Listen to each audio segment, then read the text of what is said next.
Бардығыз чоғысы инауыз.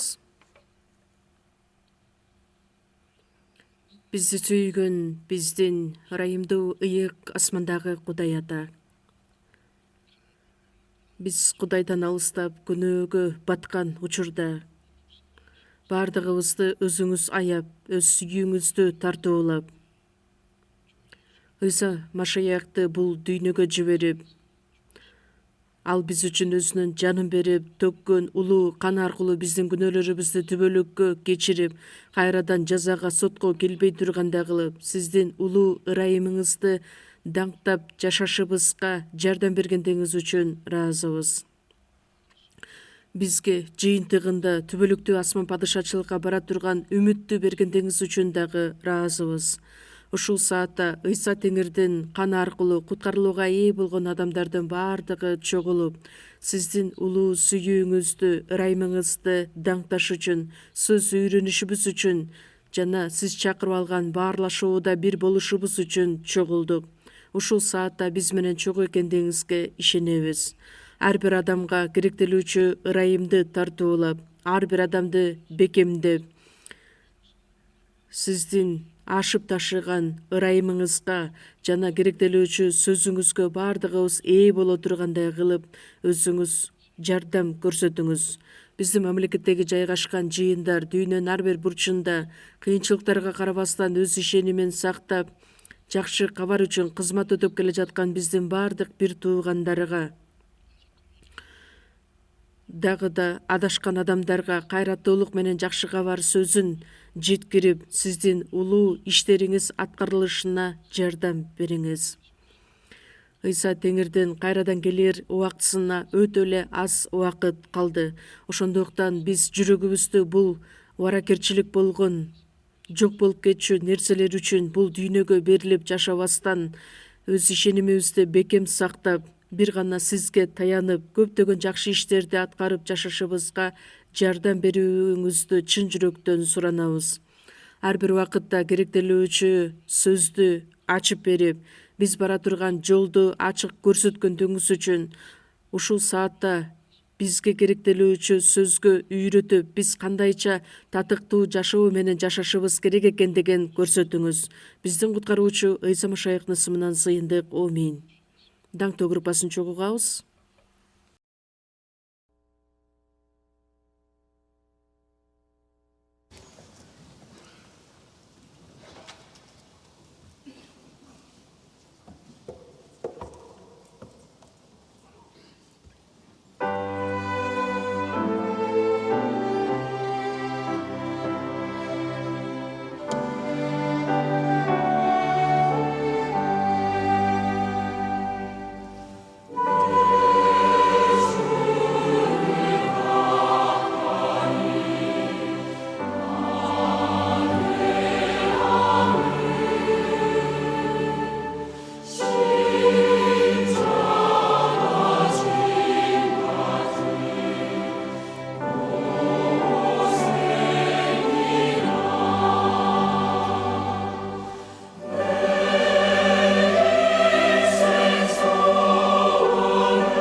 Ыйык жазууну чогуу ачабыз. Жакандын жазган 1-каты 4-бөлүмдү чогуу ачабыз.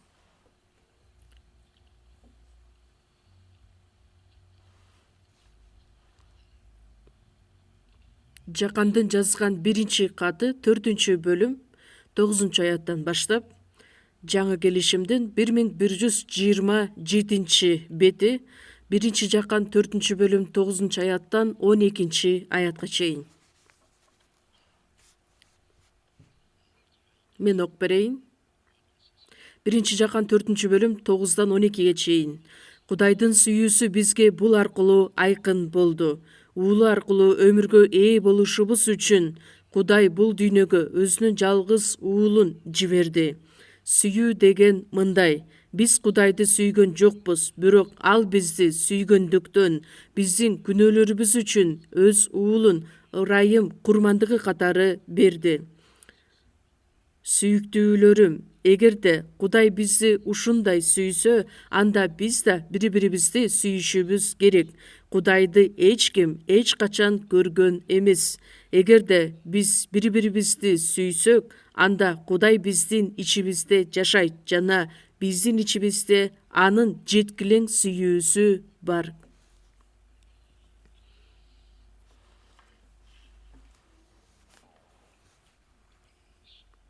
16-аятты бардыгыбыз чогуу окуйбуз. Кудайдын бизге болгон сүйүүсүн билип, ошого ишендик. Кудай сүйүү. Сүйүп жашаган адам Кудайдын ичинде жашайт. Кудай да анын ичинде жашайт.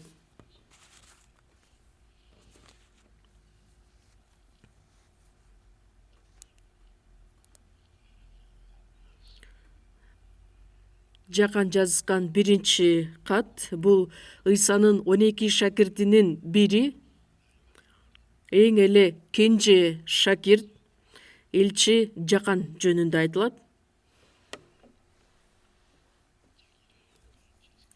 Өзү жөнүндө тааныштырып айтканда, Ыйса Теңирдин сүйүктүү адамы, сүйүктүү шакиртимин деп тааныштырган элек. Ыйса дагы Жаканды ушунчалык жакшы көргөн, ушунчалык аны аяган, башка адамдарга салыштырмалуу Ыйсаны ушунчалык жан жүрөгү менен сүйгөн, анын артынан ээрчиген, Ыйса Машаяк жөнүндө көп күбөлөндүргөн шакирт болуп саналат. Жакан жазган жакшы кабарда Ыйса жөнүндө өтө жакшы, деталдуу түрдө жазылган сөз. Ыйса Машаяк Кудайдын уулу катары, Машаяк катары адамдарга түбөлүк өмүрдү тартуулаш үчүн келди деген мазмунда жазылат. Ал эми 1, 2, 3 Жакан китептери Ыйса Машаякты сүйгөн адамдар кандайча жашашы керек, ошол жөнүндө жазылган каттар. Ыйса Машаяк айкаш-чыгачка кадалган учурда 6 саат бою кыйынчылыкты, азапты башынан өткөрүп жаткан учурда шакирттердин бардыгы ар тарапка качып кетишкен эле. Бирок бир эле анын жалгыз шакирти Жакан ошол айкаш-чыгаштын астында өзүнүн энеси Мариям менен чогуу болгон эле. Ыйса Машаяктын айткан сөзүндө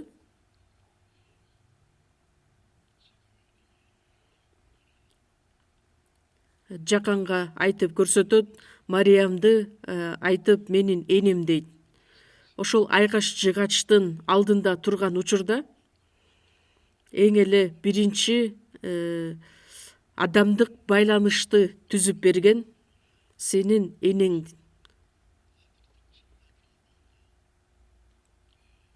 Мариямга айтып, мына бул сенин уулуң. Ошол учурдан тартып элчи Жакан Мариямды ал өзү карап, өзү баккан. Андан кийин элчи Павыл Эфес жыйынында көптөгөн убакыттар бою насаатчы катары кызмат кылган. Ошол эле учурда менимче ал Мариямга дагы кам көргөн адам. Андан сырткары ыйык жазуудагы эң эле акыркы китеп бул Аян китеби болуп саналат. Ыйса Машаяктын экинчи келе турган убактысы жөнүндө жана машаякчылардын болгон үмүтү жөнүндө, дүйнөнүн акырында боло турган кандай иштер, кандай көрүнүштөр болот, ошолордун баардыгы Аян китебинде жазылган. Аян китеби Жакан жазган жакшы кабар жана биринчи, экинчи, үчүнчү каттары болуп, жалпысынан 5 китеп ал аркылуу жазылган. Башка шакирттерге салыштырмалуу эң эле узак жашаган, акырында Патмос аралына барып, ошол жерден өзүнүн кызматын бүтүрөт. Теңирдин сүйүүсүнө өтө эле көп ээ болгон шакирт катары таанымал. Андан сырткары Ыйса Машаяк жөнүндө өтө эле көп күбөлөндүргөн, Теңирдин бизге болгон сүйүүсү кандайча чагылдырылган, ошону биринчи Жакан китепте айтылат. Азыр эле биз сиздер менен окуп кеткен бул аяттарда Кудайдын сүйүүсү бизге кандайча айкын болду, кандайча күбөлөндүрүлдү, же болбосо Кудайды сүйгөн адамдар мындан ары кандайча татыктуу жашоо менен жашашы керек деген мазмунда айтылат. Ошондуктан бүгүнкү биздин темабыз Теңирдин сүйүүсүн аткарып жашайлы деген темада бүгүн чогуу кененирээк ой жүгүртөбүз. Куткарылган адамдарды, башкача сөз менен айтканда, бул Кудайдын сүйүүсүнө ээ болгон адам деп айтсак болот, же болбосо Кудайды сүйүп жашаган адамдардын жашоосу. Демек ал адам Кудайдын сөзүнө тил алчаак болуп, Кудайдын эркин аткарып, Кудайды сүйгөндүктөн албетте курчап турган бир туугандарын сүйө ала турган адамдар. Бул дүйнөдөн айырмаланып бөлүнгөн адамдарды көрсөтөт. Ошондуктан бүгүнкү биздин темабыз Теңирдин сүйүүсүнө ээ болгон адамдар мындан аркы жашоосу кандайча болушу керек, ошол жөнүндө мен сиздерге айтып берейин деп турамын. Биринчи Жакан 3-бөлүм 16-аятта Кудай сүйүү деген сөз айтылып, ал сөздүн мааниси Кудай сүйүүгө толгон деген эмес, бул Кудай сүйүү өзү дегенди билдирет. Англисче God is love деп айтылат. Ошол Кудайдын сүйүүсүн эң эле жакшы чагылдырылган, эң эле жакшы түшүндүрмө берген ушул биринчи Жакан сөзүндө, катында айтылат. Грек тилинен алынганда дагы карап көрө турган болсок, ата эненин балдарына болгон сүйүү, бир туугандардын ортосунда болгон сүйүү, эркек менен аялдын ортосундагы болгон сүйүү жана Кудайга болгон сүйүү. Кудайдын сүйүүсү өзгөчөлөнгөн сөз менен агапе сүйүүсү деп айтылат.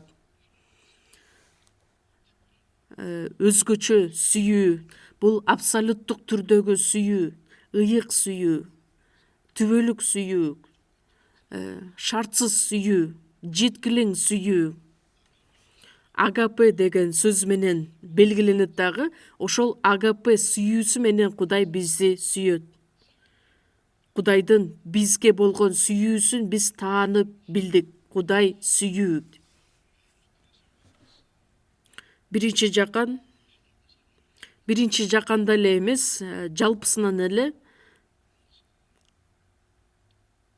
жалпы китепте дагы 9-аятты мен сиздерге кайрадан окуп берейин.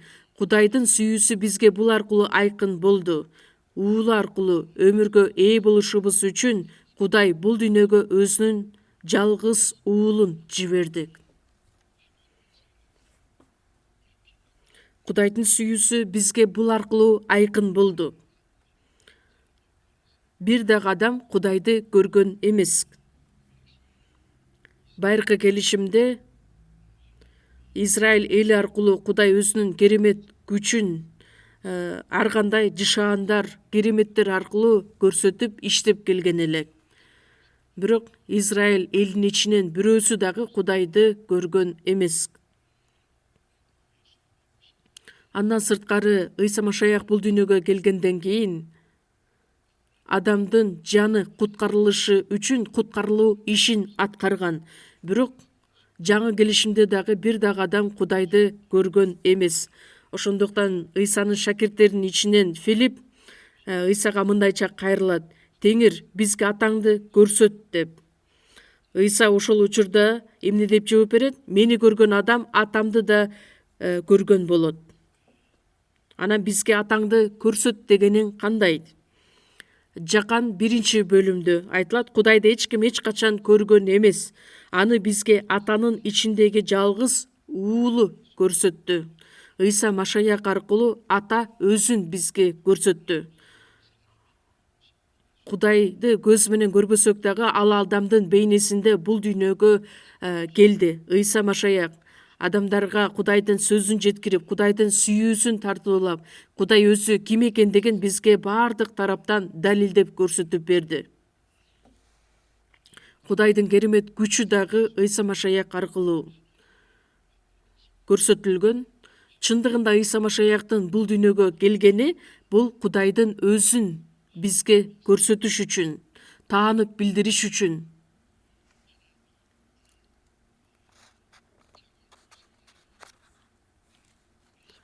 Өзүнүн жалгыз уулун бул дүйнөгө жибергенинин себеби бизди ал сүйгөндүктөн. Өзүнүн жалгыз уулун жибергенинин негизги максаты кылмыштарыбыздын жана күнөөлөрүбүздүн азабынан өлгөн бизди тирилтиш үчүн, түбөлүк падышачылыкка алып кетиш үчүн өзүнүн жалгыз уулун бул дүйнөгө жиберди.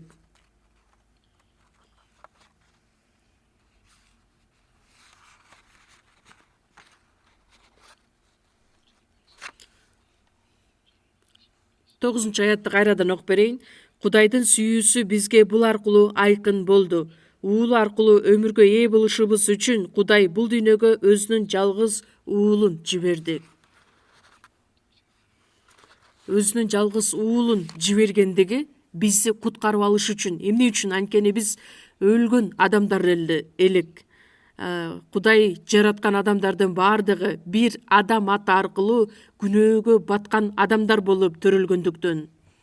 Төрөлгөндөн баштап эле Кудай менен эч кандай байланышыбыз жок, өмүр бою күнөөгө байланып жашай турган адамдардан болгондуктан, эгерде ошол күнөө менен өлүп кала турган болсок, анда Кудайдын сотуна келип, соттолуп, түбөлүк жазага бара турган адамдардан элек.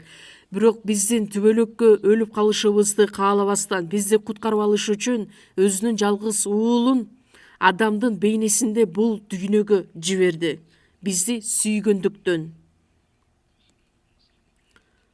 Ошол Кудайдын сүйүүсүн бизге далилдеш үчүн, Кудай бизди куткарып алыш үчүн баардык ишин Ыйса Машаяк аркылуу аткарды. Баардыгы ырайымдын негизинде.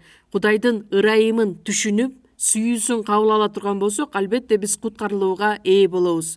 Эфестиктерге 2-бөлүм 4-5 аяттарда ырайымга бай болгон Кудай бизге болгон улуу сүйүүсү менен кылмыштарыбыздын айынан өлгөн бизди Машаяк менен бирге тирилтти. Ырайымдын негизинде куткарылдыңар.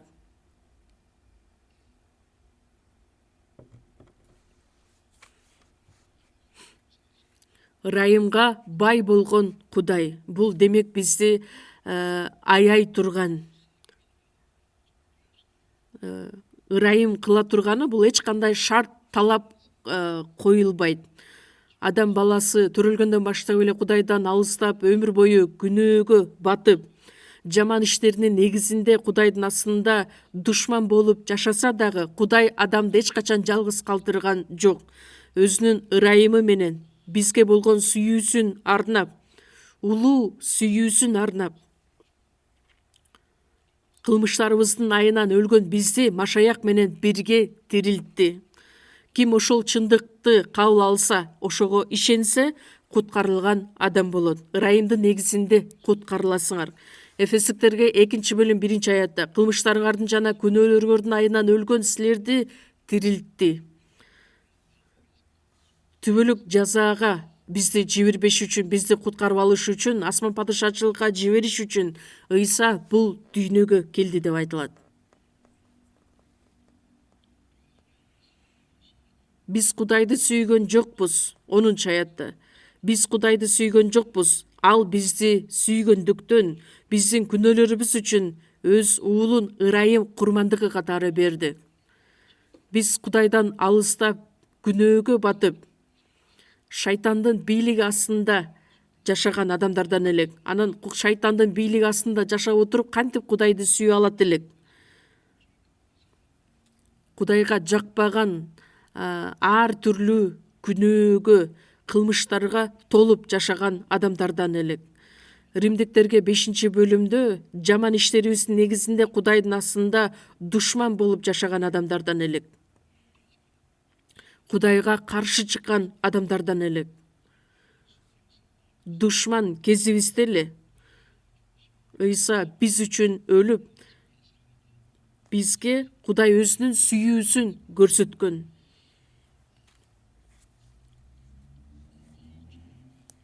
Биздин күнөөлөрүбүз үчүн ал курмандык катары өзүн берди. Элдештириш үчүн Кудай менен адам экөө биз Кудайдын астында душман болуп жашап келгенбиз да. Эми Ыйса Машаяк өзүнүн жанын берип, биз үчүн ал элдешүү курмандыгы болуш үчүн өзүнүн жанын берген элек.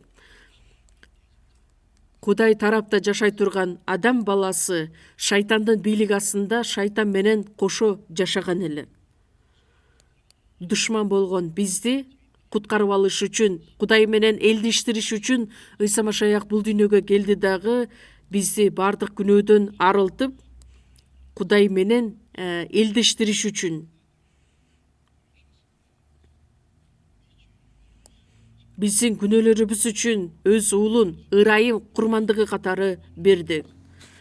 Эми душман болгон биздин ортодогу мамиле жок болду. 11-аятта сүйүктүүлөрүм, эгерде Кудай бизди ушундай сүйсө, анда биз да бири-бирибизди сүйүшүбүз керек. Сүйүктүүлөрүм, бул Кудайдын сүйүүсүн таанып билген адамдарга кайрылуу түрдө сөз айтылат, сүйүктүүлөрүм деп. Ошол Кудайдын сүйүүсүн эң эле жакшы түшүнгөн элчи Жакан бардык адамдарга кайрылып, сүйүктүүлөрүм деп айтат. Эгерде Кудай бизди ушундай сүйсө, Жакан 3-бөлүм 16-аятта Кудай бул дүйнөнү абдан сүйгөндүктөн, канчалык деңгээлде өзүнүн жалгыз уулун жибергенге чейин сүйдү. Өзүнүн жалгыз уулун бул дүйнөгө жиберди да күнөөкөрлөрдүн бардык күнөөсүн кечирип, жазадан жана соттон куткарып алыш үчүн, алар үчүн кун төлөп бериш үчүн.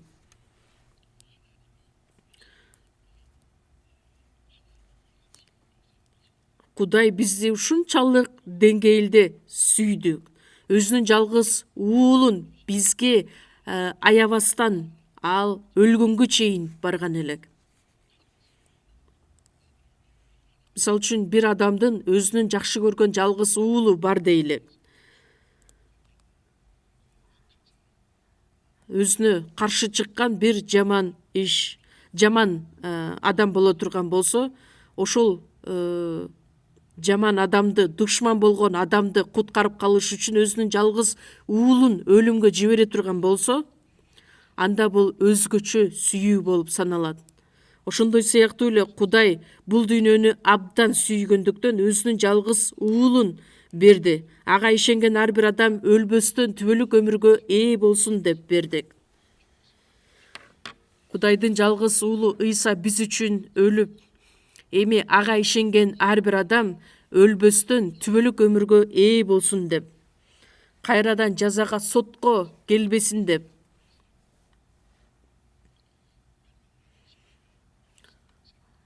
Түбөлүк жазага тартыла турган адамды куткарып алып, аны түбөлүк бейишке жибериш үчүн бул Кудайдын улуу сүйүүсү эле.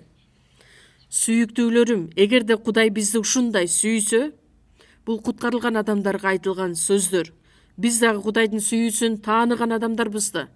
Куткарылууга ээ болгон учурда Кудайдын ушунчалык жеткилең улуу сүйүүсүн таанып билген адамдардан болдук. Анткени бир адам баардык адамдар үчүн өлдү.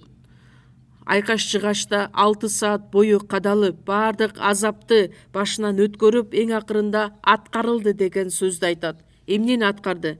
Еврейлерге 9 бөлүм 12 аятта түбөлүк кечирим алып келди. Түбөлүк куткарылуу ишин аткарды.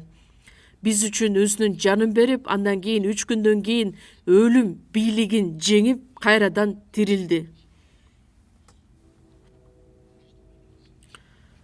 Кудайдын жалгыз уулу гана эмес, өзүн Машаяк экендигин да далилдеди. Машаяк деген сөз еврей тилинде бул Машаяк, ал эми биздин тил менен бул куткаруучу. Ыйса өзү куткаруучу экендигин биз жакшы биле алабыз. Куткарылган адамга Кудай дагы мындайча айтат: бул дүйнөнү абдан сүйгөндүктөн, Кудай бизди ушундай сүйө турган болсо, анда биз да бири-бирибизди сүйүшүбүз керек. Бири-бирибизди сүйгөнүбүз да туура болот. Куткарылган адамдар Кудайдын сүйүүсүн таанып билгендиктен, асман падышачылыкка бара турган үмүткө ээ болгондуктан, Кудайдын сүйүүсүн таанып билген, түшүнгөн адамдар эми өзүнүн атынан аткара турган иши бул бири-бирин сүйүү болуп саналат. Биз да бири-бирибизди сүйүшүбүз керек. Анткени Кудайды эч ким көргөн эмес.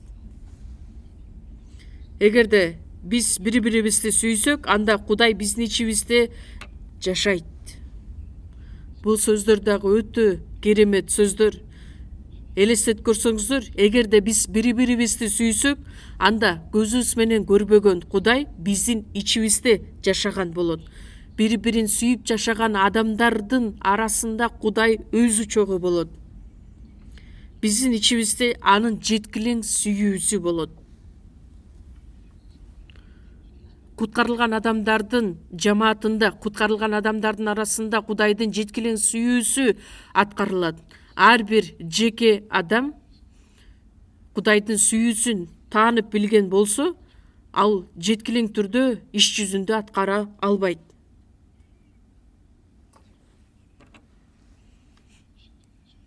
Анткени биздин ичибизде дагы да болсо дененин талап кылган каалоосу бар. Кээ бир учурда Кудайга жакпаган иштерди кылышыбыз мүмкүн. Бирок качан биз бири-бирибизди сүйө турган болсок, анда Кудайдын сүйүүсү биздин арабызда болот дагы жеткилеңдикке алып келет.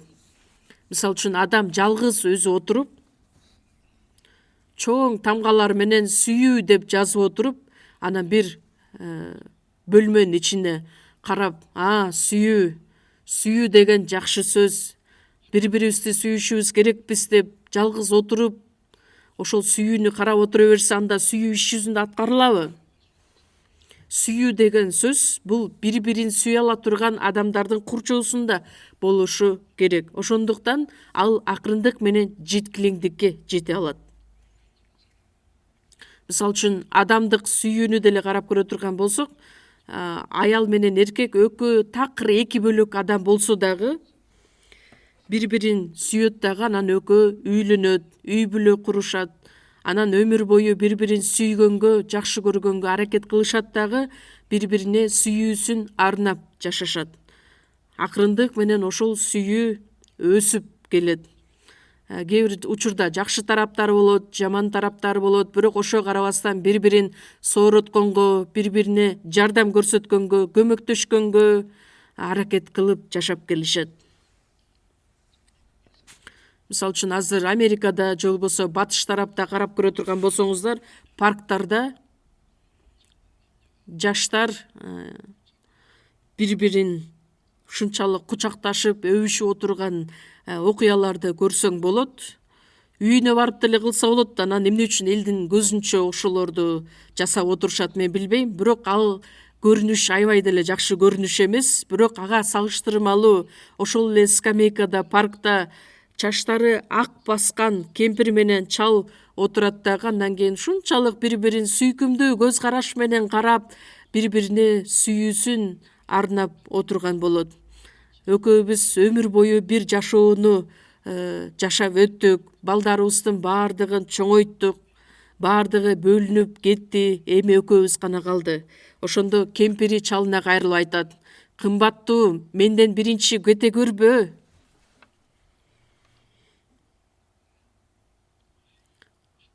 Анан чалы өзүнүн кемпирине кайрылып айтат: сүйүктүү, менин жанымдан сен биринчи кете көрбө, экөөбүз чогуу кетели, деп дагы бири бирине убадасын беришет. Мындай фильмде, кинодо деле көргөн болушуңуздар керек.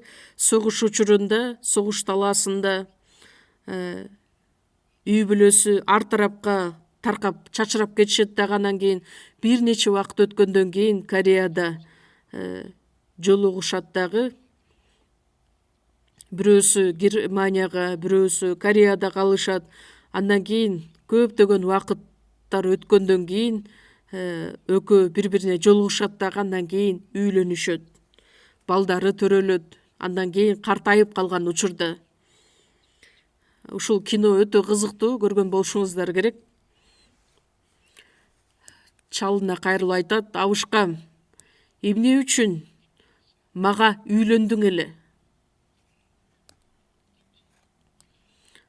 Абышкасы жооп берет: сен ушунчалык сулуу болгондуктан, сенин сөздөрүң калп көрүнөт, бирок укканга аябай жакшы экен, деп сүйүнүп калат.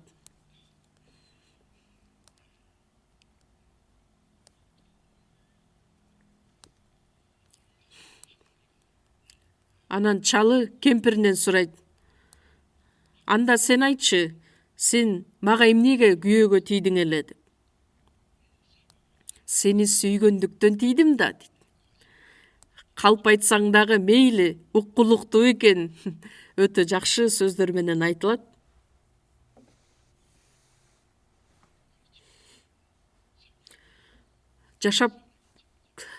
Чогуу жашап турган учурда албетте сүйүү дагы күндөн күнгө өсүп, бири бирине жакшы сезимдерди тартуулаган сүйүүгө айланат. Адамдык сүйүүдөн акырындап бири бирине болгон толук сүйүү, анан акырында жеткилең сүйүүгө алып келет. Куткарылган адамдар дагы, куткарылгандан кийин биз Кудайдын сүйүүсүн таанып билген адамдар болобуз. Жалгыз болгон адам эч качан сүйүүнү далилдеп көрсөтө албайт да. Ал эми ошол эле сүйүүнү таанып билген адамдар менен бирге баарлашсак, бирде мамилелешүүдө болсок, бирге кызмат кылсак, бирге иштесек, бирге жакшы кабарды таркатсак, анда сөзсүз түрдө биздин ичибизде Кудайдын сүйүүсү акырындык менен жеткилеңдикке алып келет.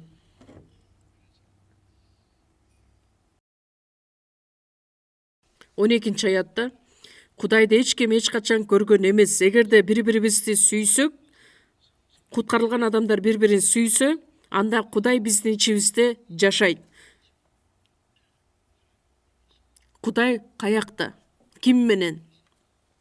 Кээ бир адамдардан сурасаң, айтышат: Кудай деген жыйында, деп. Же болбосо мен жалгыз бөлмөмдө сыйынган учурда Кудай ошол жакта, дейт. Албетте Кудай ал жакта дагы. Бирок бул жерде ушул сөздө эмне деп айтылат? Куткарылган адамдар бири-бирин сүйө турган болсо, Кудай да алардын ичинде жашайт. Кудай биздин ичибизде жашайт жана биздин ичибизде анын жеткилең сүйүүсү бар.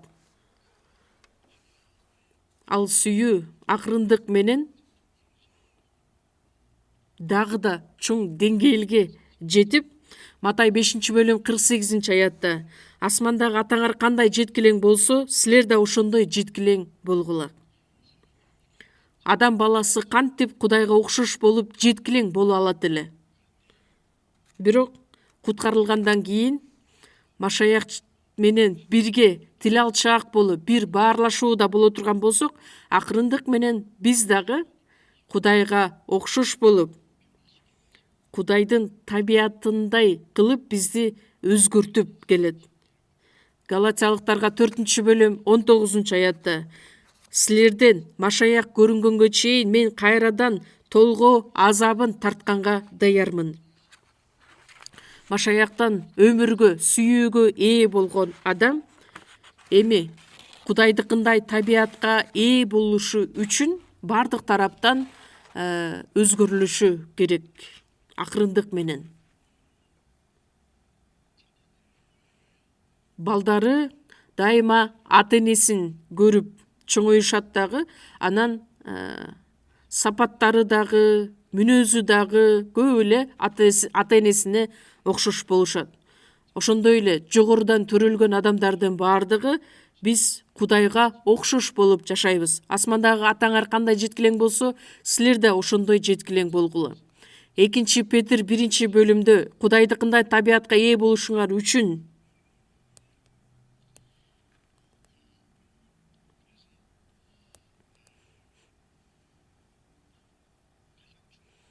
эң маанилүү нерсе бул биз Кудайдын сүйүүсүн таанып билгендигибиз.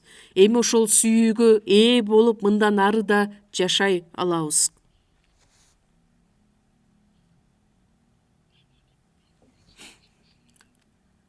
Кудай бизди сүйгөн сүйүүсүн биз толук кандуу таанып биле элекпиз. Кудайдын сүйүүсүнүн кеңдиги, узундугу, тереңдиги кандай экендигин дагы да таанып билип түшүнүшүбүз керекпиз. Эфестиктерге жазылган кат 3-бөлүм чогуу ачабыз. Эфестиктерге жазылган кат 3-бөлүм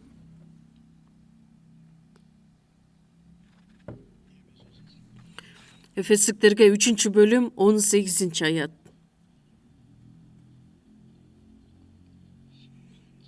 18-аят. 18-19 чогуу окуйбуз.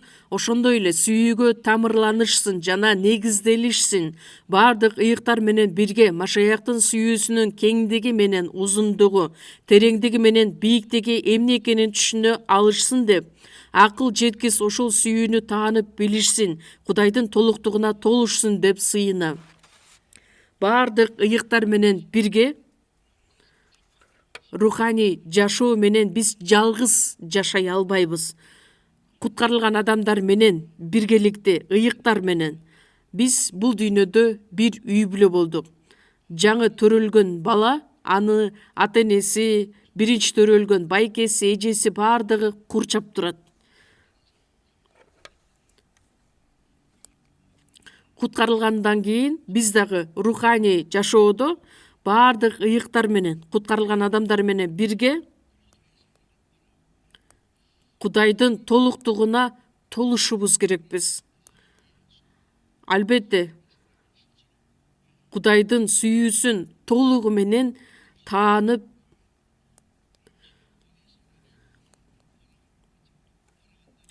Кудайдын жеткилең сүйүүсүн акырындык менен биз да таанып билебиз. Канчалык таанып билсек, ошого жараша биз окшош болуп жашай алабыз. Машаяктын сүйүүсүнүн кеңдиги, узундугу, тереңдиги, бийиктиги. Кеңдиги. Кудайдын сүйүүсүнүн кеңдиги бүт дүйнөдөгү адамдардын бардыгын өз кучагына ала турган. Деңизден да терең, океандан да терең, асмандан да бийик.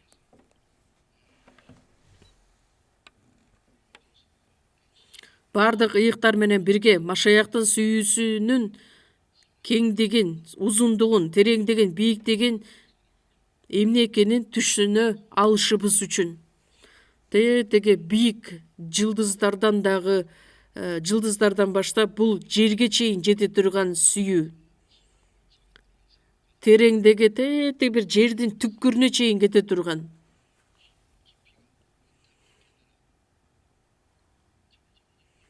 Акыл жеткис ошол сүйүүнү таанып билишибиз үчүн Кудайдын толуктугуна толушсун деп сыйынам. Акырындык менен Кудайдын толуктугуна ээ боло алабыз. Биздин ичибизде аткарылат. Ыйык рухка толуу деген эмне? Бул өзгөчө күчкө ээ болуу деген мааниде эмес, адамдарды оорудан айыктырып, өлгөн адамдарды тирилтип, кандайдыр бир жышаандарды аткара турган андай күчкө толуу эмес. Бул Кудайдын сүйүүсүнө толуу. Кудайдын сүйүүсүнө толуп, Кудайдын сөзүнө толуп, ошол толуктукка ээ болуу. Мисалы үчүн бул стаканды карасаңыздар, 3төн 1 бөлүгүндө суу турат, ал эми калган 1 бөлүгү бул абага толгон. Толуу деген сөз сууну дагы куюп, ашып ташый тургандай кылып. 22-забурда чөйчөгүм ашып ташып төгүлүп турат. Ашып ташыган сүйүүсүн Кудай бизге тартуулайт. Бардык Кудайдын толуктугуна ээ болушубуз үчүн. Кудай өзүнүн сүйүүсүн дайыма биздин ичибизге толтуруп турат. Жакан жазган жакшы кабар 17-бөлүмдү чогуу ачабыз. Жакан 17-бөлүм.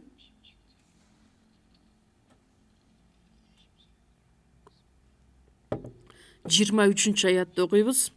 Жакан 17-бөлүм 23-аят.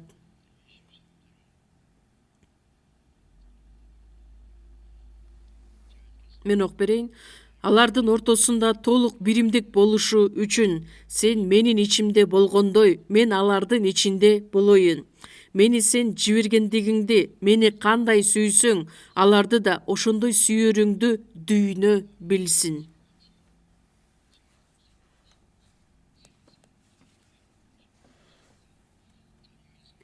Бул жерде карасаңыздар,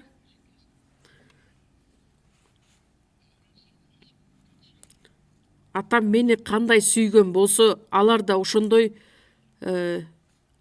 да ошондой сүйөрүңдү дүйнө билсин. Кудайдын эң эле сүйүктүүсү бул ким? Анын жалгыз уулу. Ыйса Иордан дарыясында сууга чөмүлдүрүлгөн учурда асмандан эмне деген үн угулат? Бул менин сүйүктүү уулум, мен ага ыраазымын. Кудай өзүнүн жалгыз уулунан да башка бирөөнү сүйө алабы? Мени сен жибергениңди, мени кандай сүйсөң, алар да ошондой бири-бирин сүйө алсын.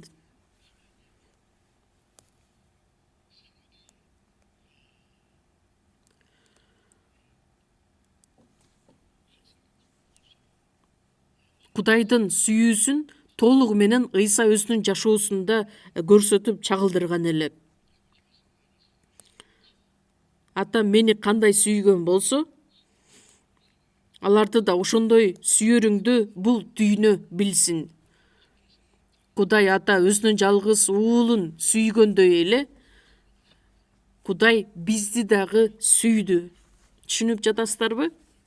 Кудайдын сүйүүсү ушунчалык улуу сүйүү экендиги көрсөтүлөт.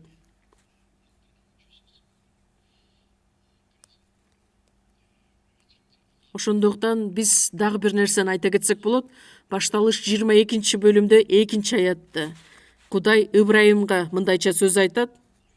Өзүң жакшы көргөн жалгыз уулуң Ыскакты ал дагы Мория жерине бар, аны бүтүндөй өртөлөөчү курмандыкка чал. Ыбрайымда ошол учурда көптөгөн байлыгы бар эле, кулдары да бар эле. Ал өзү башкарып келген жеке аскерлери да бар эле. Өзүнүн иниси Лот Содом Амор шаарларында калып калган учурда өзүнүн жеке аскери менен аны куткарып алып келген учуру дагы болгон элек. Бул өтө даанышман адам эле. Аскерлери да бар эле. Көптөгөн байлыгы, мүлкү, ошол учурдагы байлык көптөгөн малдар менен белгиленген, аттары, койлору, уйлары, андан сырткары көп сандагы кулдары да бар эле. Бирок Кудай башка нерсени эмес, так өзүңдүн жалгыз уулуңду Ыскакты Мория жерине алып барып, бүтүндөй курмандык, өртөлүүчү курмандыкка чал. Буга чейин ар кандай курмандыктарды алып келдиң эле, эми бул учурда сенин жалгыз уулуң болот. Ошол учурда Ыскак 12-14 жашка чыгып калган учур эле. Шунчалык көзгө көрүнүктүү жашнакай болуп чоңоюп калган учурда бүтүндөй өрттөлүүчү курмандыкка чал дейт. Демек аны толугу менен өрттөп дейт. Ыбрайым эмне деп жооп берет? Кудай, башканын бардыгын сура, бирок өзүмдүн жалгыз уулумду кантип сага бүтүндөй өрттөлүүчү курмандыкка берейин? Же сенин жүрөгүң өзгөрүп кетти? Жок. Мындай болбошу керек. Же болбосо мен өзүмдүн жубайым менен акылдашып келейин, мага бир аз убакыт бер деп суранды беле? Жок. Ыбрайым дароо ооба деп жооп берет. Бирөөгө эч бир сөз да айткан жок. Эгерде жубайына ошол сөздөрдү айта турган болсо, жубай эмне деп жооп берет эле? Сен эмне, акылыңдан ажырап калдыңбы? Же Кудай айттыбы сага? Жок, сен Кудайдын сөзүн эмес, шайтандын сөзүн угуп алган жоксуңбу? Жок, сен адашып атасың, сага шайтан айтып жаткандыр. Жок, Кудайдын айткан сөзү туура. Ошондуктан кел өзүбүздүн уулубузду курмандыкка чалалы деген. Жок, андан көрөк мени өлтүр деп аялы кыйкырмак эле. Анда такыр эле бул нерсе болуп өтмөгөс болбойт эле. Галатиялыктарга 1-бөлүмдө дагы элчи Павыл жаңыдан элчиликке чакырылган учурда ал эч ким менен сүйлөшкөн да жок, өзүнүн денеси менен акылдашкан да жок, үй бүлөсү менен дагы сүйлөшкөн да жок. Анткени Кудайдын буйругу боло турган болсо, албетте биз бир эле сөз менен ооба деген толук кандуу тил алчаактык экендигибизди көрсөтүшүбүз керекпиз. Ыбрайым эртең менен эрте туруп, өзүнүн эшегин токуп, малай балдарын экөөсүн ээрчитип, Ыскакты алып жолго чыгат. 3 күн бою жол басып өтүшөт дагы. Ыйса Машаяк айкаш жыгачты көтөрүп бара жаткан учурда 3 күндөн кийин тирилген сыяктуудай 3 күндөн кийин гана Мория тоосуна жетет эле. 2 малайын кошо ээрчитип, курмандык үчүн отун алат, бычагын да алат, кылычын алат. Андан кийин Мория жеринин асында, ылдый жагында малай балдарын таштап коет. Эгерде малайларын кошо ала кете турган болсо, кожоюн, сен акылыңдан адаштыңбы деп токтотуп калышы да мүмкүн эле да. Ошондуктан малай балдарын ылдый жакта калтырып койгон болот. Отунду Ыскактын жонуна артат дагы, экөө басып бара жаткан болот.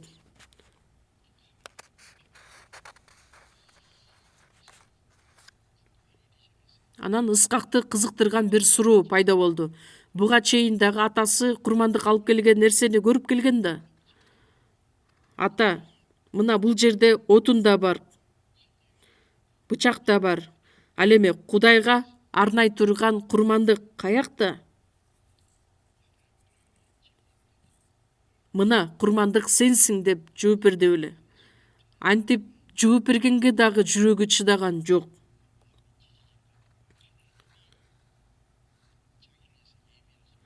Бүтүндөй өртөлүүчү курмандыкка козуну Кудай өзү караштырат деп жооп берет. Андан ары жөнөй башташат. Ошентип алар Мория жерине келишет.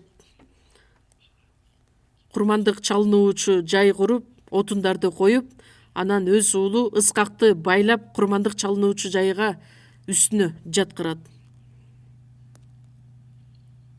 Анан анын колун байлап, бекем, ата, катуураак байлаңыз.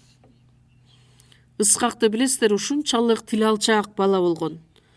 Ыскак ошол учурда 14 жашта болгон эле. Эгерде атасына каршылык көрсөтүп турган болсо, анда аны курмандыкка алып келе албайт эле да. Ошондуктан Кудай айтса, демек ошондой аткарышыбыз керек деген дагы тил алчаактыгы бар эле. Өзүнүн баласын ошол жерге отундардын үстүнө жаткырып, андан кийин бычагын алып көтөрөйүн дегенде эмне деген иш болот? Билесиздерби бул мазмунду? Ыбрайым деп шашылыш түрдө, Кудай ушунчалык шашылыш түрдө стоп деп. Мына эми сенин Кудайдан коркооруңду жана мен үчүн жалгыз уулуңду да аябаганыңды мына билдим. Ошол учурда Ыбрайымга сыноо берилген эле, ошол сыноону да ал жеңип чыкты. Эмне үчүн? Анткени Ыбрайым Кудайдын убадасына ишенген эле. Сенин тукумуңду деңиздеги кумдан да ашык кылып көбөйтөм деген сөзгө, убадага ишенгендиктен Ыбрайым эмнеге ишенди эле? Өлгөндөрдү тирилтүүгө Кудайдын кудурети жетет дегенге ишенген. 100 жашка чыккан учурда төрөлгөн баласын курмандыкка алып келгендиги. Кудай буга чейин эле убадасын берген да, сенин тукумуңду деңиздеги кумдай кылам деп. Деңиздеги кумдай кылып көбөйтөм. Асмандагы жылдыздардан дагы көбөйтөм. Бул куткарылган ыйыктардын саны жөнүндө дагы айтылат. Мейли мен өзүмдүн жалгыз уулумду Ыскакты курмандыкка алып келсем дагы, ал өлгөндөрдү тирилте ала турган Кудай экендигине ишенген. Мына эми мен сенин Кудайдан коркооруңду ишендим, билдим. Кудай Ыбрайымды ушунчалык сүйгөн. Ушул сөздү окуганда дагы менде да суроо жаралганда, эмне үчүн Кудай Ыбрайымдын Кудайды сүйө тургандыгын билсе, баардыгын Кудай үчүн арнап келгенин билсе дагы, эмне үчүн бул сыноону жиберген эле? Жүрөгү менен гана эмес, чынында иш жүзүндө Кудайдан канчалык деңгээлде корко тургандыгын көрүш үчүн, иш жүзүндө көрүүнү каалагандыктан бул сыноодон ал жеңип чыкты. Ыбрайым өзүнүн жалгыз уулу Ыскакты жонуна отун артып Мория жерине чейин баргандыгы бул эмнеге окшош? Кудайдын жалгыз уулу айкаш-чыгашты көтөрүп басып бара жаткан учуру менен өтө эле окшош көрүнүш. Кудай бул дүйнөдөгү баардык күнөөкөрлөрдү куткарып алыш үчүн өзүнүн жалгыз уулун аябастан биз үчүн берди дагы, башынан баардык азап кайгыны, шылдыңды өткөрүп, бизди канчалык деңгээлде сүйө тургандыгын Кудай дагы жөн эле сөз менен бизди сүйүп койгон жок. Эгерде Кудай өзүнүн сөзү менен гана сүйө турган болсо, эгерде иш жүзүндө өзүнүн сүйүүсүн биз үчүн далилдебесе, анда Кудай бизди чынында эле сүйөбү, же жөн эле сөз менен сүйөбү, биз биле албайт элек да. Оозубуз менен, тилибиз менен гана сүйгөн сүйүү бул жалган сүйүү. 1-Жакан 4-бөлүмдө айтылгандай эле, өлгөнгө чейин өзүнүн жалгыз уулун биз үчүн аябастан берди. Бизге ал аркылуу өзүнүн сүйүүсүн да далилдеди. Римдиктерге 5-бөлүм 8-аятты чогуу ачабыз. Римдиктерге 5-бөлүм 8-аят. Римдиктерге 5-бөлүм 8-аят.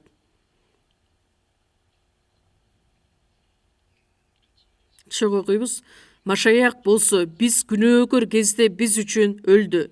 Бул аркылуу Кудай өзүнүн бизге болгон сүйүүсүн далилдеди. Биз күнөөкөр кезде эле, биз Кудайдын астында душман болуп турган учурда эле, 10-аятта айтылат, душман болуп турган учурда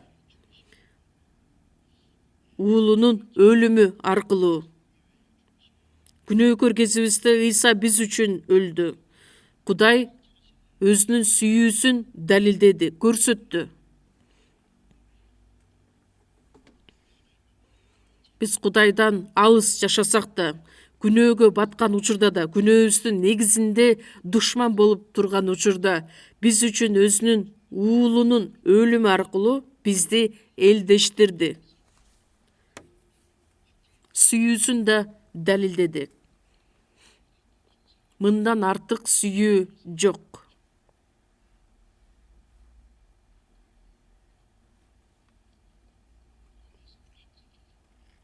Римдиктерге 8 бөлүмдө чөк ачабыз. Римдиктерге 8 бөлүм 32 аят. 32 чөк окуйбуз. Өз уулун аябастан аны баарыбыз үчүн берген Кудай кантип бизге уулу менен кошо баардыгын бербесин.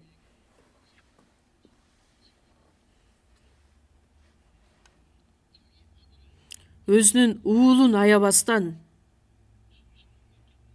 өзүнүн жалгыз уулун, Филиппиликтер 2 бөлүмдө айтылат, Кудайдын бейниси болгонуна карабастан, Кудай менен теңдигин олжо деп эсептебестен, баардык адамдар үчүн, биз үчүн курмандык козу катары бул дүйнөгө келип, бизди куткарып алыш үчүн келе турган болсо, анда бизге кантип уулу менен кошо башка нерсени бербей койсун.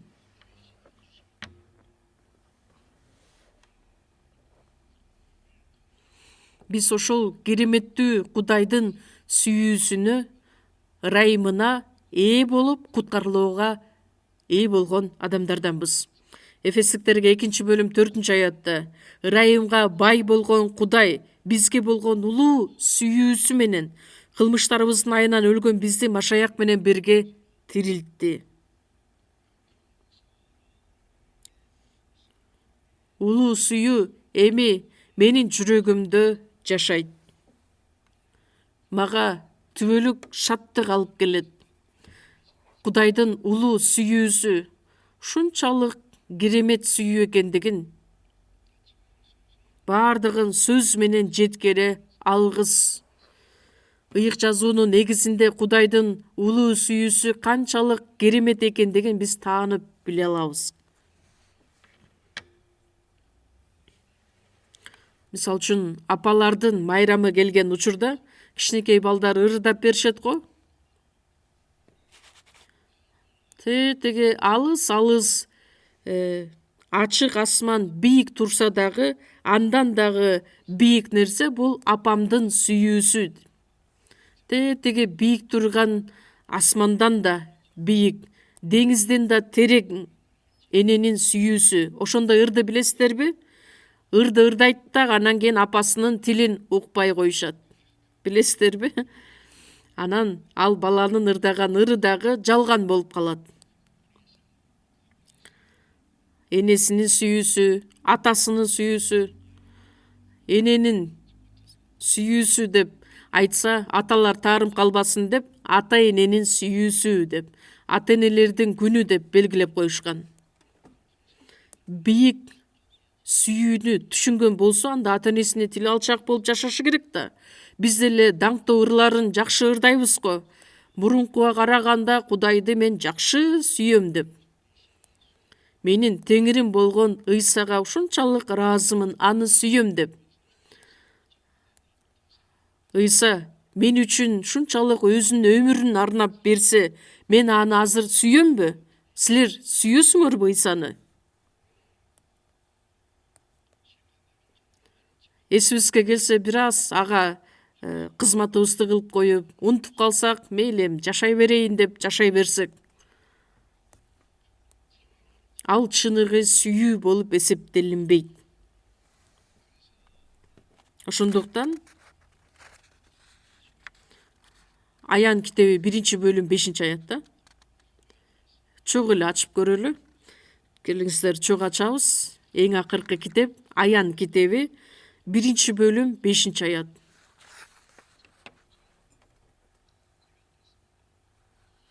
Мен окуп берейин. Ошондой эле ишенимдүү күбө өлгөндөрдүн арасынан биринчи болуп тирилген, жер үстүндөгү падышалардын падышасы болгон Ыйса Машаяк силерге ырайымын төгүп, тынчтыгын бере берсин. Чогуу окуйбуз: бизди сүйгөндүктөн күнөөлөрүбүздү өзүнүн каны менен жууган. Кудай бизди сүйгөндүктөн, бизди сүйүп, өзүнүн каны менен күнөөлөрүбүздү жууган. Бардык күнөөдөн арылтты. Бардык күнөөдөн бизди бошотту, бизге эркиндикти алып келди.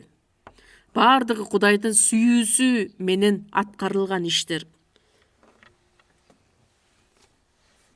Бизди сүйгөндүктөн Ыйса Машаяк биз үчүн өлүп, өзүнүн каны менен бизди бардык күнөөдөн арылтты, бошотту.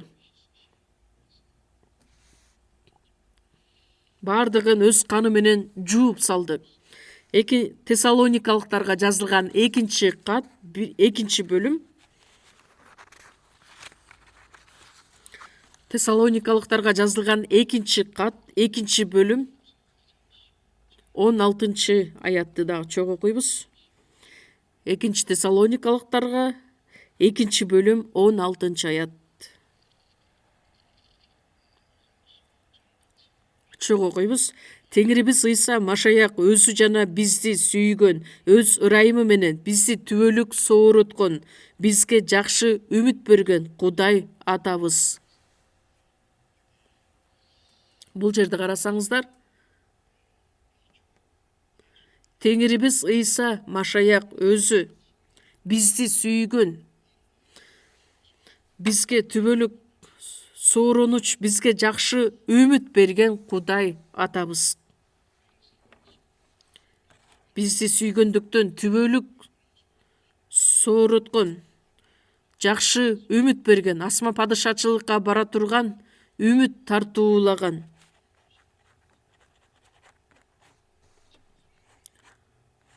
Бардыгы Кудайдын сүйүүсү менен аткарылган нерселер. Кудайдын улуу керемет сүйүүсү, түбөлүк сооруткон, жакшы үмүт берген. Римдиктерге 5 бөлүм 5 аятта бизге берилген ыйык рух аркылуу Кудай өзүнүн сүйүүсүн биздин жүрөктөргө төгүп берди. Кудайдын сүйүүсү биздин ичибизде жашайт. Бизге Кудайдын сүйүүсүн түшүндүрүп берген бул ыйык рух өзү. Биз ошол сүйүүгө ишене тургандай кылып, андай болбосо биз сүйүүгө ишене албайт элек да.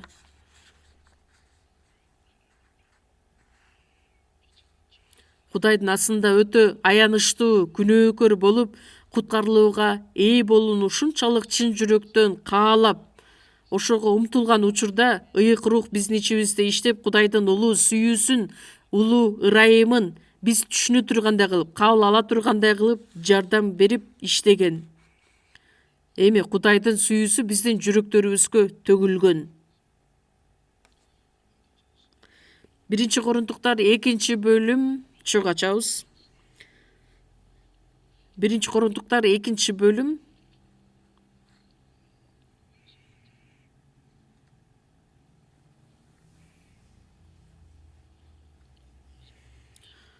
12 аят.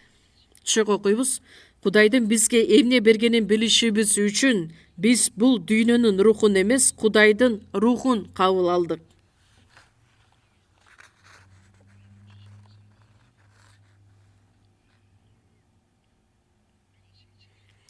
Биз бул дүйнөнүн рухун кабыл алган жокпуз. Кудайдын рухун кабыл алдык. Бул дүйнөнүн руху, бул шайтан. Кудайдын рухун кабыл алдык.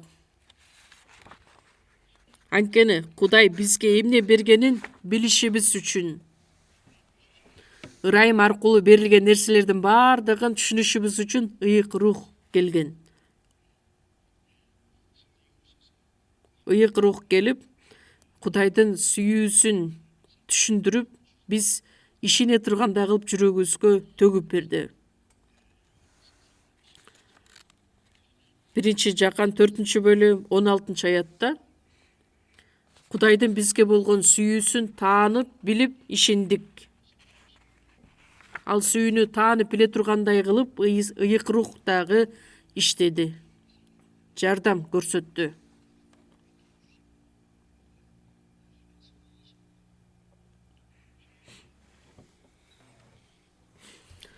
Кудай бизди куткарып алыш үчүн алдын ала план коюп, алдын ала убадасын көрсөтүп, Ыйса Машаякты бул дүйнөгө жиберип, ал аркылуу куткарылуу ишин аткарды. Ал эми Ыйса Машаяк асманга көтөрүлгөндөн кийин ыйык рухту биз үчүн жиберди дагы, ар бир ошол Кудайдын сүйүүсүн түшүнө тургандай кылып, үч биримдиктүү Кудай биз үчүн иштеп бергендигин билсек болот. Кудай Ата, Уул жана ыйык рух. Жакан жазган жакшы кабар 20-бөлүмдү чогуу ачабыз.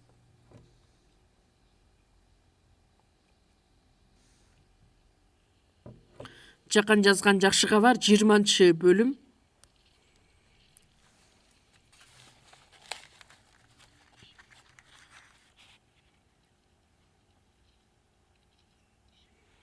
Он бешинчи аят.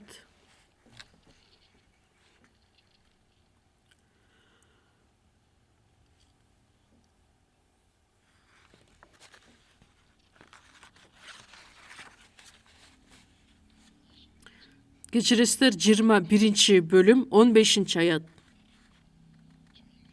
Алар тамактанып бүтүшкөндөн кийин Ыйса Шимон Петерден: "Жунус уулу Шимон, сен мени буларга караганда көбүрөөк сүйөсүңбү?" деп сурады. "Ооба Теңир, сени сүйөрүмдү өзүң билесиң" деп жооп берди Петер. Ошондо Ыйса ага: "Козуларымды кайтар" деди.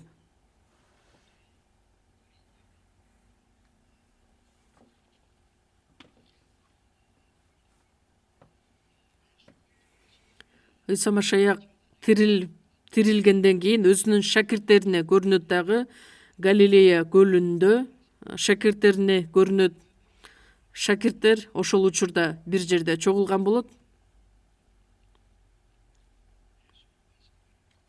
Ыйсанын сөзү боюнча торду ыргыткан учурда 153 чоң балыктарды кармаган болот.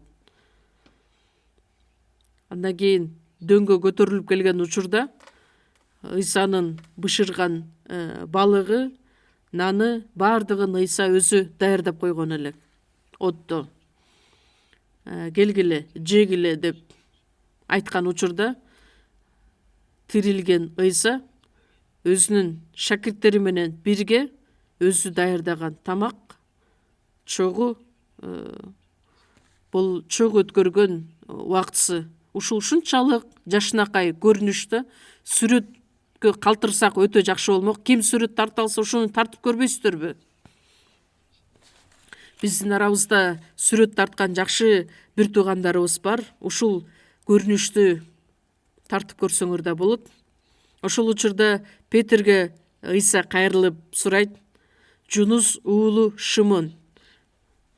Мурун Петердин аты Шимон эле.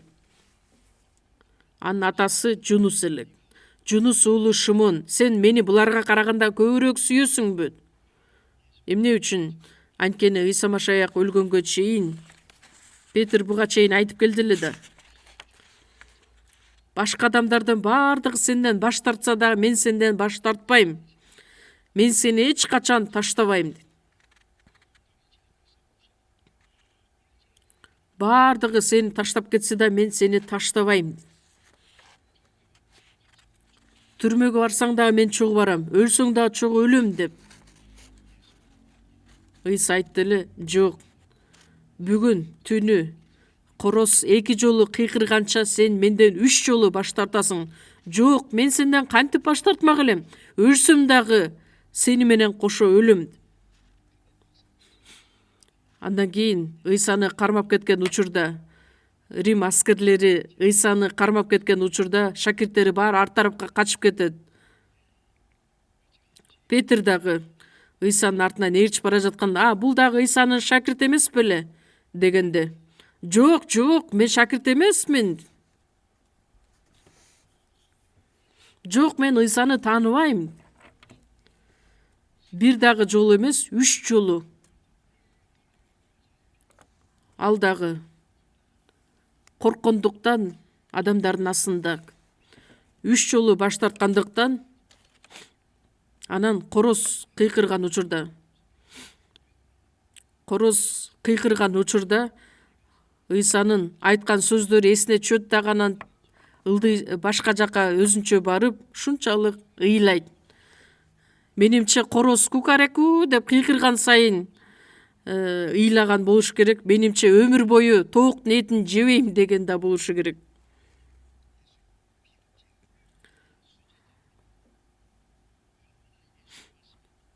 Ыйсанын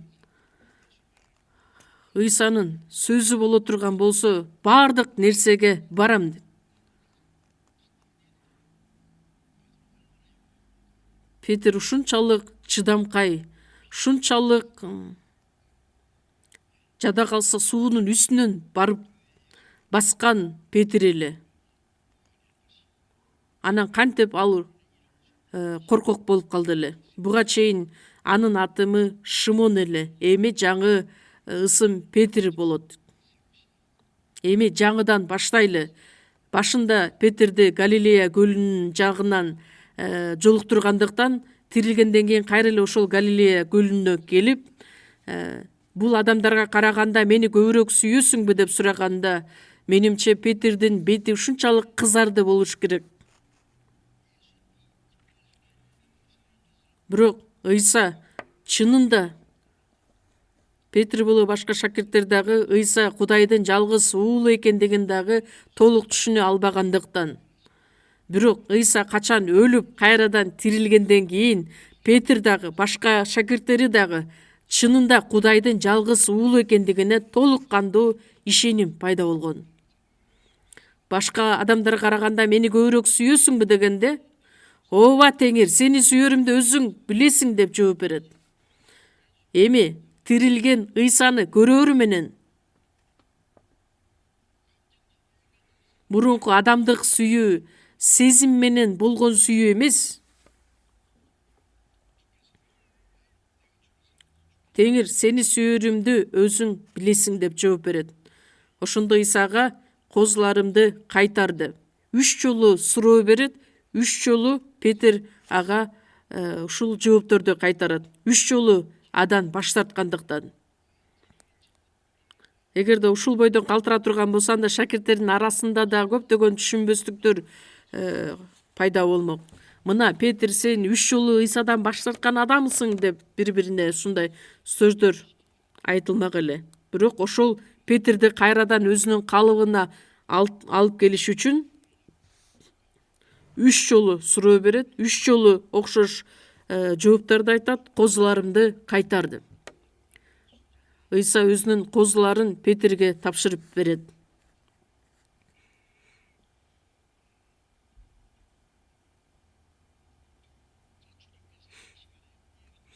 Азыркы учурда Теңир бизден да сурашы мүмкүн. Даярсыздарбы? Ар бириңиздерге Кудай мындайча суроо берет.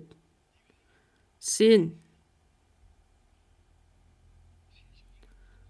бул дүйнөдөн дагы мени биринчи сүйөсүңбү?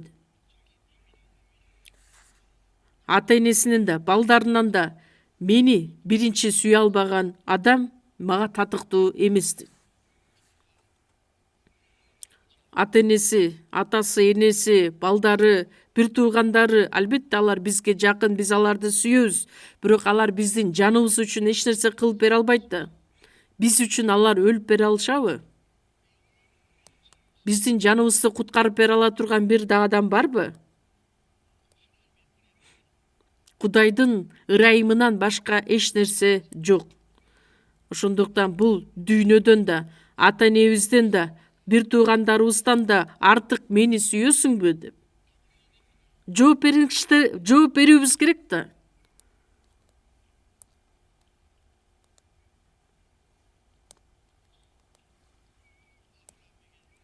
Ыбрайымга Кудай өзүңдүн жалгыз уулуң Ыскакты бүтүндөй өртөлүүчү курмандыкка чал дегенде, Кудай бизге ушундай суроо бере турган болсо, биз эмне деп жооп бере алат элек? Биз үчүн эң кымбат болуп саналган балабыз да, кызыбыз да Ысқақ өзүнүн баласын алып келгенде, биз дагы балдарыбызды Кудайга курмандык катары бере алабызбы? Кудай бизге ал нерсени каалаган жок. Бул дүйнөдөн дагы биринчиден Кудайды сүйөрүбүздү каалап жатат. Анан биз кандайча жооп кайтарышыбыз керекпиз? Петр 3 жолу окшош жооп кайтаргандай, биз дагы Теңир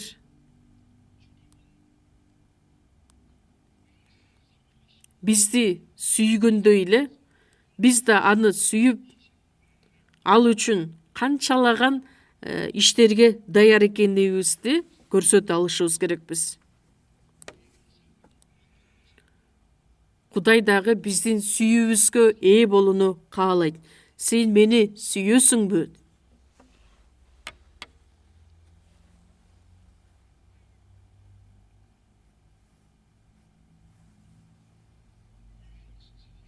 Биринчи Жакан 4-бөлүм 19-аятты чогуу ачабыз.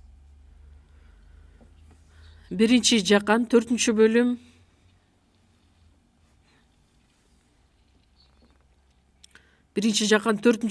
19-аят чогуу окуйбуз. Ал бизди биринчи сүйгөндүктөн биз да аны сүйөлүк. Биз Кудайды сүйөбүзбү же сүйбөйбүзбү? Сүйөбүзбү? Канчалык сүйөбүз? Үйгө барганыңыздарда тизелеп Кудай менен чогуу сүйлөшүп көрүңүздөр. Кудай, мен сени сүйөм дегенде, канчалык деңгээлде сүйөсүң дегенде, бул дүйнөдөн дагы артык. Биринчи Кудай сени сүйөм дегенде. Эмне үчүн аны сүйө алабыз? Анткени ал бизди биринчи сүйгөндүктөн.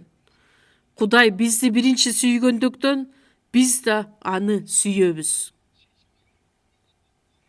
Бул дүйнөдө болгон нерселердин бардыгынан эң биринчи орунда ата-энебизди сүйөбүз, бир туугандарыбызды сүйөбүз, баламды, кызымды сүйсөм дагы Теңирден артык аларды сүйө албайм. Анткени ушул нерселерден дагы эң биринчи артык Теңирди сүйөсүңбү? Ибраимга дагы ушул суроо узатылган учурда ал дароо ооба деп жооп берип, таң атаары менен өзүнүн баласын бүтүндөй өртөлүүчү курмандыкка чалайын деген элек. Жакан жазган жакшы кабар 5-бөлүмдү чогуу ачабыз. Жакан жазган жакшы кабар 5-бөлүм.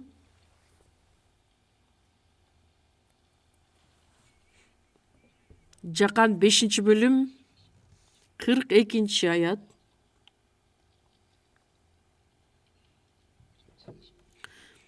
Жакан жазган жакшы кабар 5:42. Бирок мен силерди билем, жүрөгүңөрдө Кудайга болгон сүйүү жок. Жүйүттөр Ыйса сөз айтып жаткан учурда жүрөгүңөрдө Кудайга болгон сүйүү жок. Кудайга болгон сүйүүңөр жок дейт. Теңир ар бирибиздин жүрөгүбүздү таразалайт, салмактайт, көрүп турат. Биз оозубуз менен эле Теңирди сүйөбүзбү же чын жүрөгүбүз менен бул дүйнөдөн дагы эң биринчи ирет Теңирди сүйөбүзбү? Ошонун бардыгын Теңир өзү көрүп турат. 1 Корунтуктар 8-бөлүмдө Кудай өзүн сүйгөн адамга билим берген. Кудай өзүн сүйгөн адамдардын бардыгын билет. Канчалык сүйөрүн дагы билет.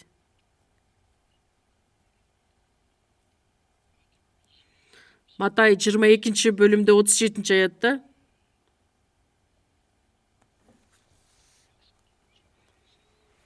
байыркы келишимдеги китептердин бардыгын бириктирип бир осуят менен айта турган болсоң, Кудай теңириңди чын жүрөгүң менен, жан дилиң менен, бүт акылың менен сүйт.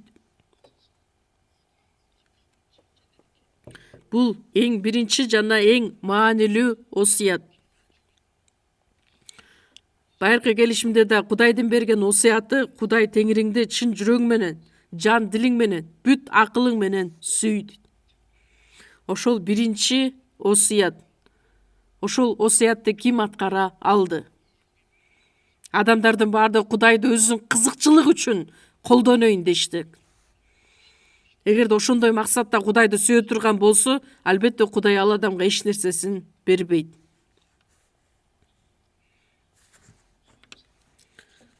Кудайга болгон эч кандай сүйүүсү жок. Кудайды сүйүү деген сөз ал жөн гана оозуна жабышып калган сөздөр. Буга чейин мурункудан дагы Кудайды сүйөм дейт. Бирок канчалык деңгээлде сүйөт? Бул дүйнөдөн да артык мени сүйөсүңбү дейт. Эгерде Теңир сизге ошондой суроо бере турган болсо, сиз кантип жооп берет элеңиз? Теңир бизди сүйүүлө тим болбостон, эми биздин сүйүүгө ээ болууну каалайт. Анткени сүйүүнү арнашыбыз керекпиз, сүйүүгө ээ болушубуз керекпиз. Эгер кеч келе сүйүүнү кабыл алып, бирок сүйүүнү кайра бере албаса, анда бул да коркунучтуу нерсе. Эгерде бирөө мага сүйүүсүн арнаса, мен дагы ал адамга сүйүүмдү көрсөтүшүм керек. Ыйса мени сүйгөн болсо, мен дагы өзүмдүн сүйүүмдү арнашым керек.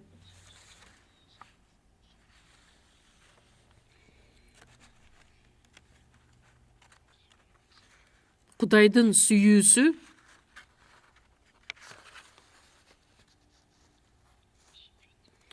Забур китебин чогуу ачалы. 144 Забур. Забур 144 Забур.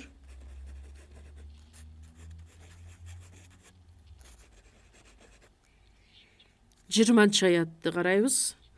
144 Забур 20 аят. Теңир өзүн сүйгөндөрдүн баарын сактайт, ал эми кудайсыздардын баарын кырып жок кылат. Теңир өзүн сүйгөндөрдүн баарын сактайт. Кудай өзүн сүйгөндөрдү сактайт, коргойт.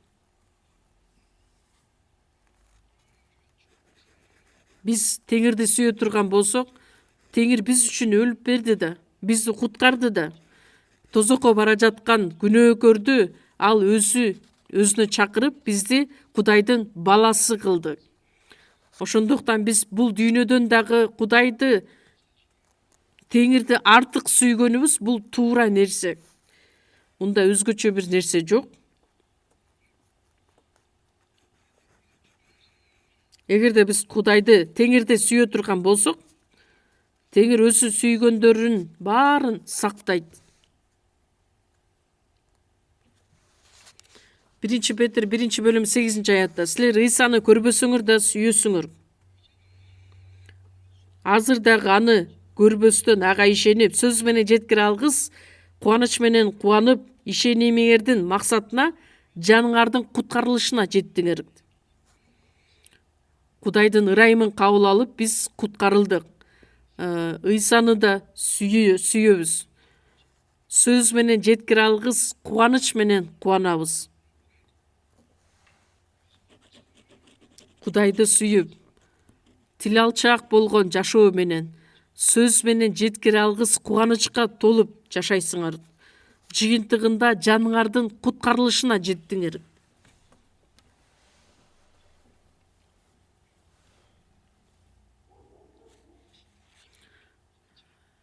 Забур китеби 17 бөлүм 2 аятта: сени сүйгөм, Теңирим, күч кубатым менин. Келиңиздер кайрадан жатка айтып көрөлү ушул аятты. Сени сүйөм, Теңирим, күч кубатым менин.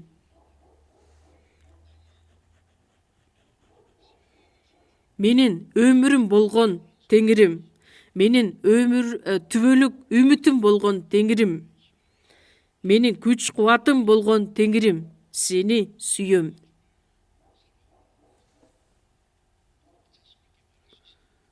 Өзүбүзгө ишенүүбүз менен айта алабызбы?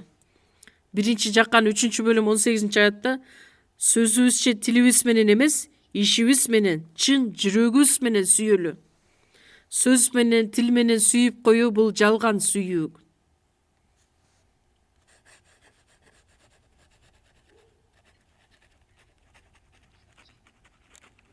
Ошол улуу сүйүүгө ээ болгондуктан, албетте биз эми Теңирди баардык нерседен дагы биринчи ирет сүйө алышыбыз керекпиз.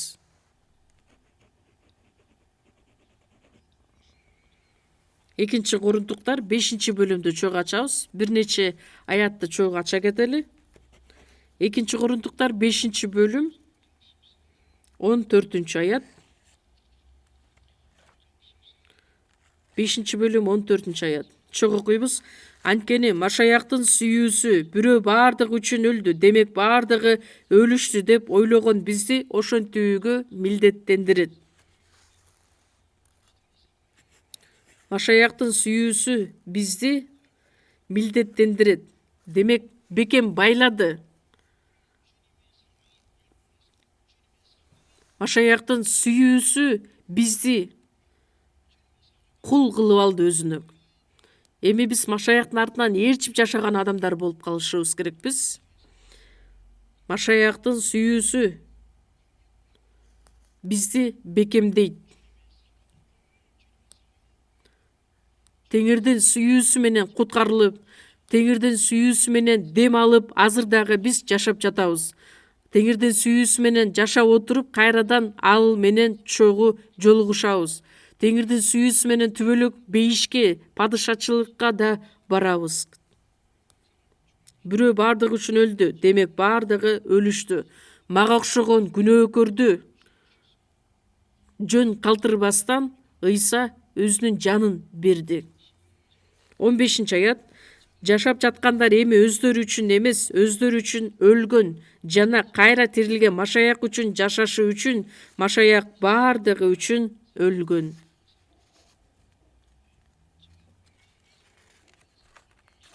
Ал баардык адамдар үчүн өлгөндүктөн эми жашагандар өздөрү үчүн эмес, Машаяк үчүн жашасын деп.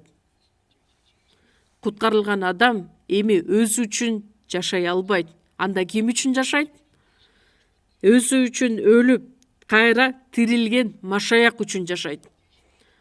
Эми менин мындан аркы жашаган жашоом Теңир үчүн болгон жашоо. Туурабы? Албетте туура нерсе. Теңир бизди сүйгөндүктөн анын ырайымын эстеп көрө турган болсок, бизге окшогон күнөөкөрдү куткарып алыш үчүн, биз үчүн өзүнүн жанын берип куткарып алды. Анан биз ал үчүн 100 жолу өлсөк дагы анын ырайымын актай албайбыз. Толугу менен актай албасак дагы мен өмүр бою анын кулу болуп жашаганга даярмын.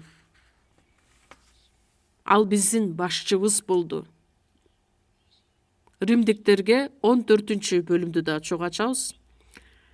Римдиктерге жазылган кат 14-бөлүм 7-8 аяттар чогуу окуйбуз. Анткени эч кимибиз өзүбүз үчүн жашабайбыз жана эч кимибиз өзүбүз үчүн өлбөйбүз. Жашасак Теңир үчүн жашайбыз, өлсөк Теңир үчүн өлөбүз. Ошондуктан жашасак да, өлсөк да Теңирдикибиз. Биздин арабызда, куткарылган адамдардын ичинде бир дагы адам өзү үчүн жашабайт. Бирөөсү да өзү үчүн өлбөйт. Туурабы? Бул туура, албетте.